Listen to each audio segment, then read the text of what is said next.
This program has been made possible in part by the following sponsors. The Trial Lawyers Association of BC.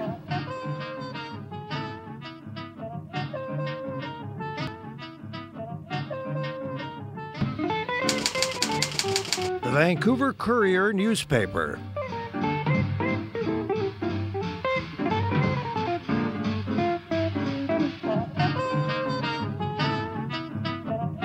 My new book about addictions, All the Way Home, Building Recovery That Works.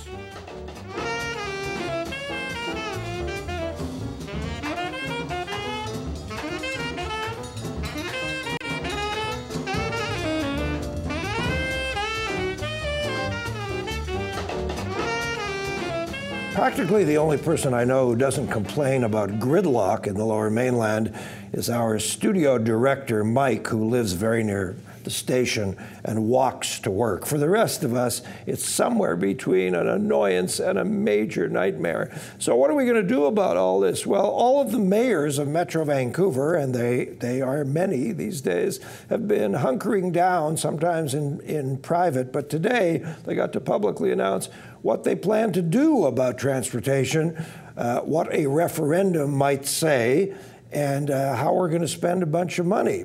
Our guest is Richard Walton, the mayor of the District of North Vancouver, who's the chair of the Metro Vancouver gang. I'm not sure what you call yourselves. TransLink Mayor's Council. There you go. I would never get all that out. It's in the act. Yeah. So as this won't air till Sunday, we don't beat Kelly Sinofsky at the Sun, but what did you decide? Well, today we decided, first of all, that we will take the step and go to referendum, as the province indicated we had to get additional funding, and that we will be going to the public requesting they approve a 0.5% regional sales tax within the Metro Vancouver area. So give me an example of where that would show up. Well, pretty well anywhere where you pay sales tax, the existing provincial sales tax, yes, on a transaction, there would be an additional... Of any kind? Of any kind. Yes. Now, I believe there's certainly some exemptions for sales tax and certain services and goods that don't pay it. Okay. And I would presume that the province will come up with the detailed rules, but that would be very similar with the 0.5. Now, the province was saying, what's the minister's name? Stone? Minister Stone. Yeah, was saying too much. He was saying you're looking for what, 7.1? Well, I think it's existing as, I believe, 6, is it not right now? Okay. It would go to 6.5. Okay. And he was saying that's too much. So, well, at this point, we've sort of negotiated along the way with what the province and local mayors would find acceptable. And I think the 0.5% sales tax is the spot we can all live with. How did you get to the sales tax? Because as I recall, there were 4 choices. Yeah. Sales, one of them was what I think the most ludicrous, has nothing to do with you guys, the carbon tax, which I think is the biggest joke on earth. Yeah. But I won't go there, by the way. No, don't go there. That's a whole other argument. But what about the other 2 that you were looking at? Well, one was a gas levy. Well, originally there's really 5 that have been talked about over the last year. One you're right is it's the distance pricing or the mobility pricing, which is not going to happen here within at least 3 to 5 years, because it's going to take a significant amount of work in determining. Well, you not only need technology, but you need to know how a mobility pricing system would work in Metro Vancouver, because if you're looking at distance as it relates to transit and goods movement, it's different in every single city in the world depending upon the geographical layout and the distances. Right. So that was never on the table for a short-term solution. Okay. So you had your gas tax. Yep. You had your vehicle levy, carbon tax that you just completely dismissed off the table, and the sales tax, which is not common at all in Canada, but which is very common in the United States.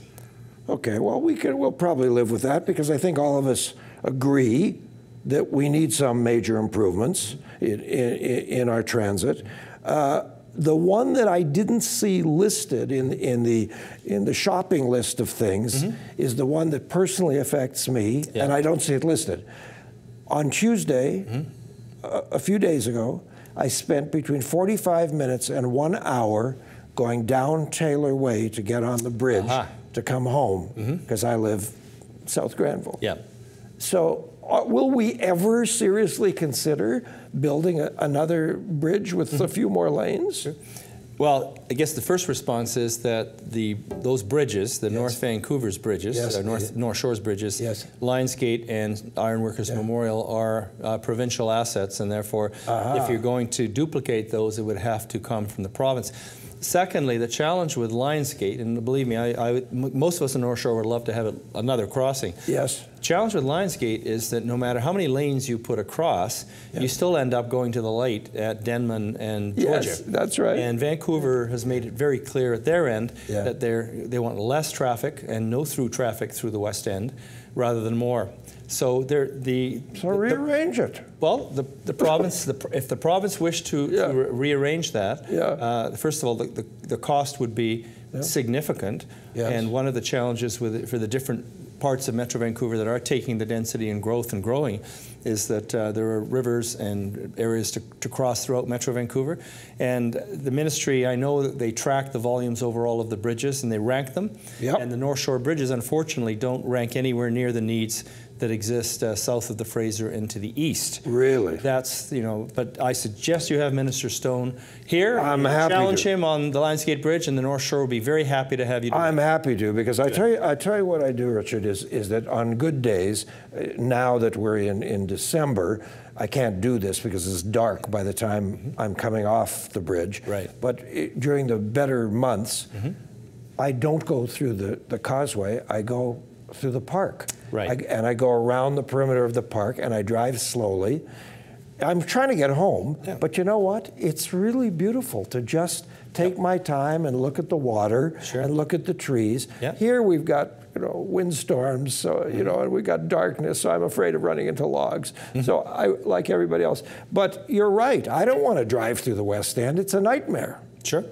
So send me somewhere else, but get me over the bridge. But those of us who, I hate to admit my age, but commuted to UBC from the North Shore back in the day. What was it like? Well, I can tell you it was much worse than it is now, but the traffic backup times were different in that when you were trying to get over the Lionsgate Bridge southbound in the morning, the traffic would routinely be backed up Taylor Way and upper levels, Taylor Way and Capilano Road to the highway by 7:15 in the morning. And as UBC students picking up carpools, we would hit the traffic and it would take us literally 45 minutes to an hour to get off the North Shore, and then only 15 minutes to UBC once we got across the bridge.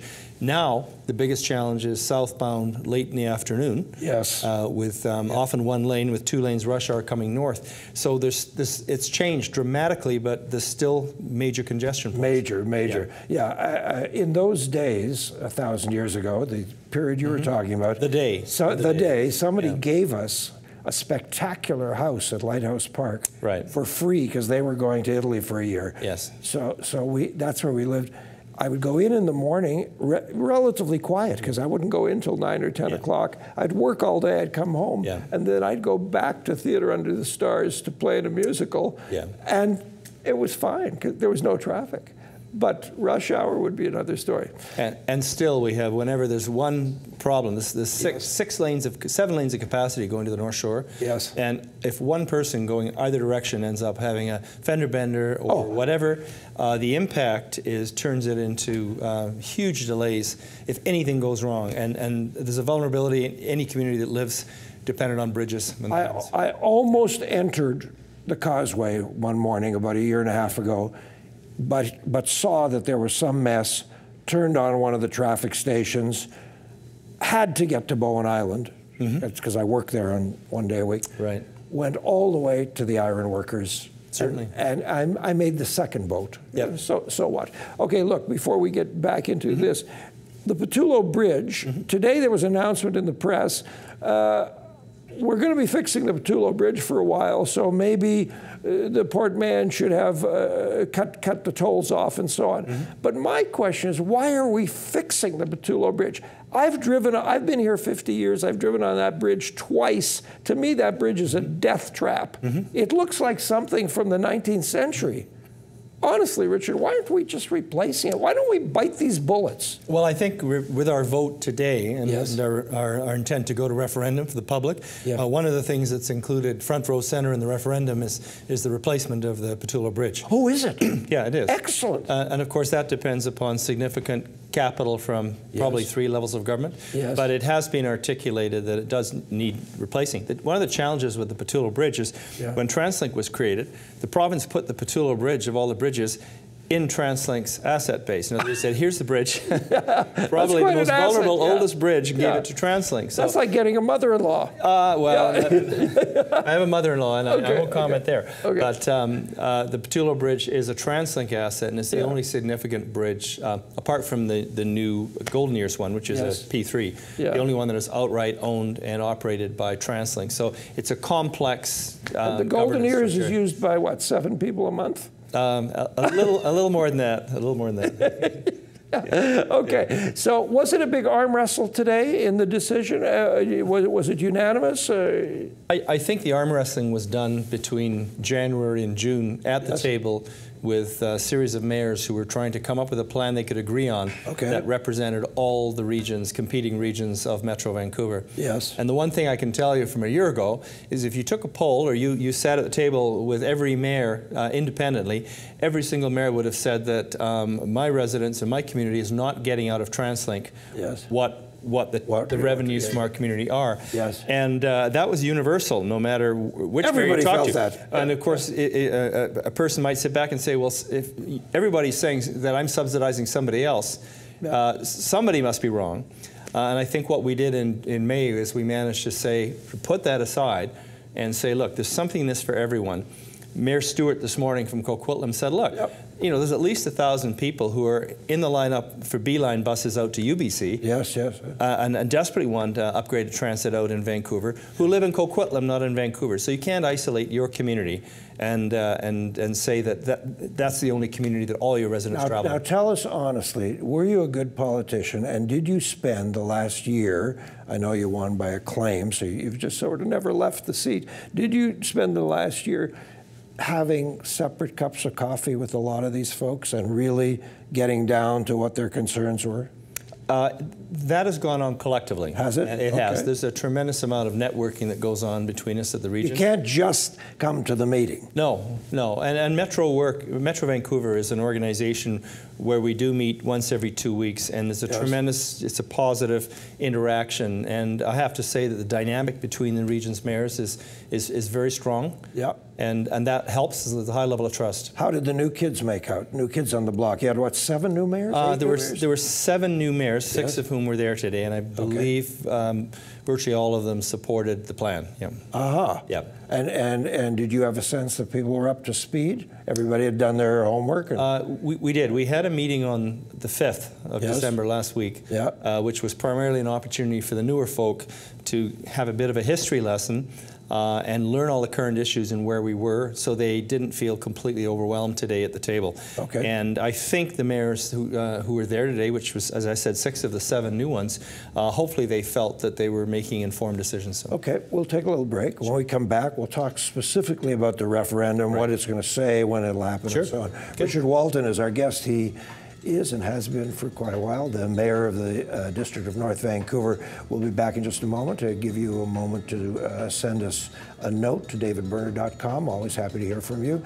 And a chance for those folks who support us here to say hello on Shaw Community Television Cable 4. Back in just a sec. This program has been made possible in part by the following sponsors.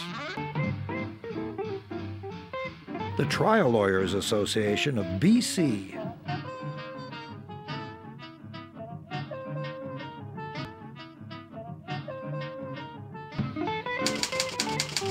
The Vancouver Courier newspaper.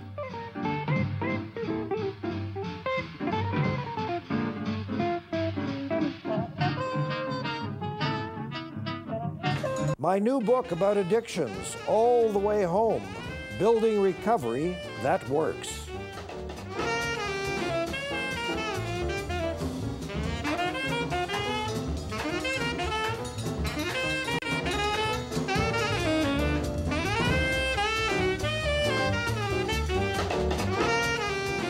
Well, the decision came down today. We will be spending a bit more money levied through sales taxes on transit. That was predictable. It had to happen one way or another because we do need major improvements. And one of the key people in that decision, Mayor Richard Walton from the District of North Vancouver, who is the chair of the TransLink Mayor's Council. Thank you. Yeah. So what is the referendum and when will we see it? And how do we get to vote? Sure. Well, the referendum will be a one-page ballot that indicates one particular source of funding, which is regional sales tax, 0.5% regional sales tax, and that it would be a mail-in ballot.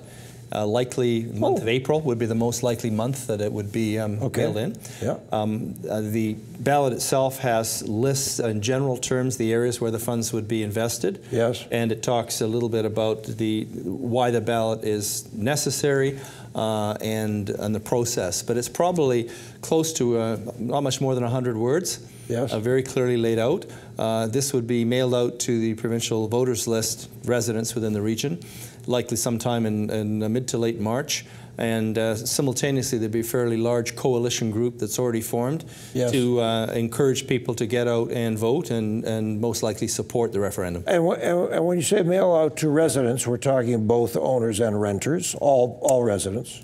All residents. It would use the existing provincial voters list. Yes. And presumably there'd be an opportunity for the universities to go out and try and increase the student registration, because there's a lot of young folk who are transit users and are 19, 20, 21 who may not have voted and registered on other elections. And when I get this, my understanding is it's a yes/no. It's basically you're saying, this is what our plans are, do you approve? Yes. Okay. And then I mail it back? Yes. What do I do with this thing? Well, you mail it back. And I've only done one as a voter that I recall, and it was the HST one several years ago. It's prepaid. Yes, it's prepaid. And you basically just pop it in the box. Yeah, you end up with a ballot, probably a little brochure explaining exactly what it is and a bit of background, an envelope, you fill it in, and then you prepay mail it back. Yeah. Now, the transit, say it again, this group you work with, what's it called? The Mayor's Council. Mayor's Council. Doesn't really, obviously it has political sway, and obviously it's to be taken seriously, but it doesn't have any legislative authority. You have to pass all of this, including the result of the referendum, to the province and hope that they do the honorable thing. Is that correct? Correct, yes. Okay. Well, the issue of TransLink governance certainly comes up constantly. Yes. And we've been pressing for probably 4 or 5 years anyway. In fact, I think through 5 ministers of transportation. To take it out of the province? A governance model to work, and we've looked at governance models all over the world for transit, generally needs to have a very clear person or elected group, elected person or elected persons who are making the decisions and accountable. And the challenge with the current model for all of the mayors and for a lot of the public is that there's an appointed board that is appointed by Mayor's Council. So you can argue that we didn't choose the governance model, but we end up having some say in who the directors are. And I have to say that the directors right now, I'm actually one of them because there are 2 Mayor's Council members, or vice chair and chair, who serve on the board. It's a very capable group of people. But the challenge is that the decision-making process between the province actively involved, Mayor's Council, the appointed board, is very difficult for most of TransLink management to probably work under, and it's very difficult for the public to understand and know really who to go to if they have an issue. It's not that the Premier would be shy of turning something down. I mean, this Premier in particular, I think Gordon Campbell wouldn't have been shy of doing what he thinks is right. But there would be pretty strong public pressure to enact what people vote for. If the referendum... Yes, talking about the referendum, I would think so. We have already, I've already sent a letter off within the last 2 hours to the Minister asking for Cabinet to consider our request, which is consistent with the Act and what we need to under the Act for a referendum. And we're hoping we'll get a response next week indicating that they will support what we've put forward today. Okay. Tell me about going to UBC. One has this sense that even though we're talking about some light rail thing in Surrey, which I welcome because I'd like to see light rail all over the place, are we still talking about a dug-up subway to UBC? Well, there's been a fair amount of discussion about that, and I know, the City of Vancouver and the mayor are pressing obviously very hard. They would like to see a tunneled. Why? I don't get it. Well, I would imagine that it's because it is very quick and very efficient.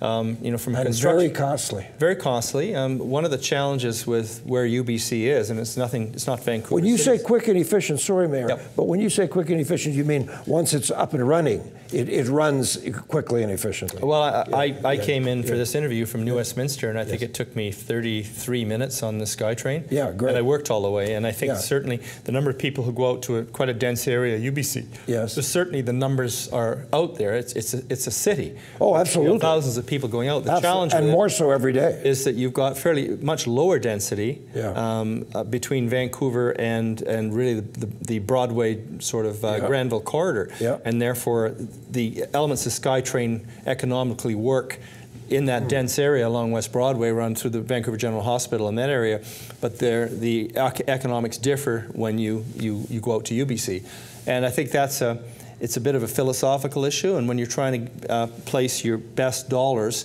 for transit, obviously you find that the different regions are, if you like, competing for the same public dollar, and that's where the arguments, between Surrey or Vancouver or North Shore for additional C-bus and a third bridge, et cetera, they all come into the middle, and there was a lot of discussion, and the mayors of Surrey and Vancouver moved the motion today. They were very much at the table during the negotiations, et cetera, and I don't think any of the communities have everything they want by a long shot, but there's compromises in here which we can all live with. Well, I have to tell you that I had the pleasure of spending over a week in Dublin, Ireland a few years ago, and I was so impressed with this on-ground rail system called LUAS. Right. Super modern, super jazzy, super efficient, a tenth the cost of SkyTrain per kilometer, and made its money back in a year. It's astonishing. And I just wish we would take more recognition of those kinds of alternatives rather than going the SkyTrain model. Well, I would challenge whether or not, and I don't know anything about Dublin. But I would question whether or not the capital cost of building an at-rail system could be retrieved in the first year. It does sound astonishing, but that's what they claim. I would like to see the more French information built it. Somebody from France built it. In any event, so there will be something. The plan is something is going to UBC.